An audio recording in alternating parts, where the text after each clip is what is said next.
Hi, welcome to my channel.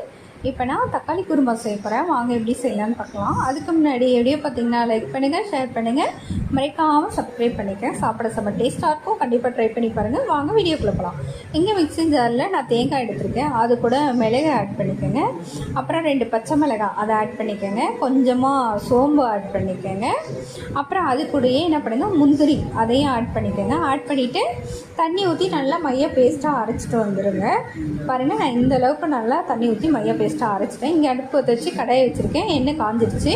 இப்போ எண்ணெயில் ஏலக்காய், பட்டை அது போட்டிருக்கேன். அது கூடயே என்ன பண்ணுங்க, இஞ்சியும் பூண்டையும் நல்லா நச்சிட்டு போடுங்க.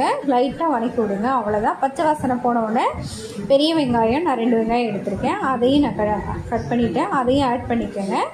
ஆட் பண்ணிவிட்டு அதுவும் லைட்டாக வதங்கினா போதும். ரொம்ப வதங்கணும்னு அவசியம் இல்லை. இந்த அளவுக்கு வதங்கணுன்னா இப்போ நம்ம அரைச்சி வச்சுருக்கோம்ல பேஸ்ட்டு, அதை என்ன பண்ணுங்கள், இதோடய நீங்கள் ஆட் பண்ணிடுங்க. ஆட் பண்ணிவிட்டு மிக்ஸி ஜாரில் இன்னும் கொஞ்சம் தண்ணி ஊற்றி அதையும் நீங்கள் மிக்ஸ் பண்ணி ஊற்றிடுங்க. அவ்வளோதான். ஊற்றிட்டு நல்லா கொதிக்க விடுங்க. ரொம்ப கொதிக்க வேணாம். ஓரளவுக்கு ஒரு 2-3 கொதி வந்த உடனே என்ன பண்ணுங்கள், அது கூடயே தக்காளி நான் 2 சைஸ் தக்காளி எடுத்திருக்கேன். அதை பெருசு பெருசாக கட் பண்ணியிருக்கேன். அதை ஆட் பண்ணிவிட்டு அது கூடயே கொஞ்சமாக சால்ட் ஆட் பண்ணிக்கோங்க. ஆட் பண்ணிவிட்டு தீயை கம்மி பண்ணி வச்சு ஒரு 10 நிமிஷம் குக் பண்ணுங்கள் மூடி போட்டு.